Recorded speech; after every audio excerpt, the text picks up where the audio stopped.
বৃহস্পতিবার দুপুর 12টা থেকে কোচবিহার ঘাস বাজার সংলগ্ন এলাকায় শুরু হলো পশ্চিমবঙ্গ আশা কর্মী ইউনিয়নের পক্ষ থেকে কর্মবিরতি।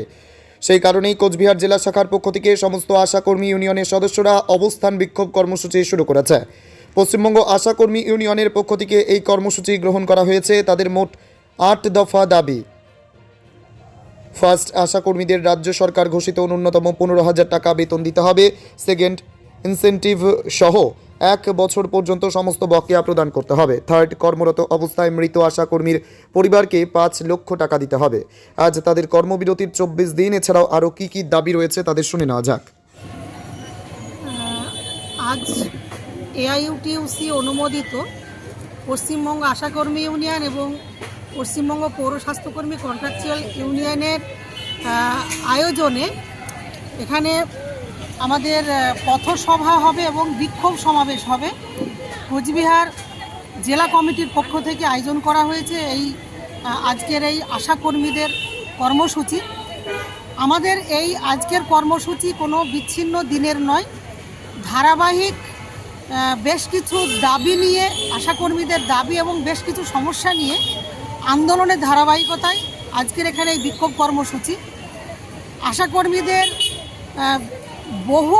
বেশ কয়েক বছর ধরে তাদের কাজের নিরিখে বিভিন্ন ধরনের ইনসেন্টিভ, নানান সার্ভের টাকা, এগুলো লাগাতার বাকি থেকে যাচ্ছে এবং কাজের নিরিখে যে ইনসেন্টিভ দেওয়া হয় সেই ইনসেন্টিভও মাসের পর মাস বাকি রাখা হচ্ছে। এবং আমাদের দাবি হচ্ছে আশাকর্মীদের সরকারি স্বাস্থ্যকর্মীর স্বীকৃতি দিতে হবে। যেহেতু সরকারি একটা স্কিম সরকারি কর্মীর ন্যায় কাজ করে, তাদের এত কম ভাতা দেওয়া হয় যেটা অথচ কাজের যে পরিধি তার ক্রমাগত দিনের পর দিন বেড়েই চলেছে। ফলে আমাদের মূল দাবি হচ্ছে আশাকর্মীদের মূল ভাতা বাড়াতে হবে। রাজ্য সরকার কর্তৃক ন্যূনতম 15,000 টাকা রাজ্য সরকারেরই নির্ধারিত মিনিমাম ওয়েজ আশাকর্মীদের জন্য ঘোষণা করতে হবে। কর্মরত অবস্থায় যে সমস্ত কর্মীরা মারা যাচ্ছে কাজ করতে করতে, সেই কর্মীদের তার পরিবারকে অবসরকালীন 5 লক্ষ টাকা ভাতা দিতে হবে।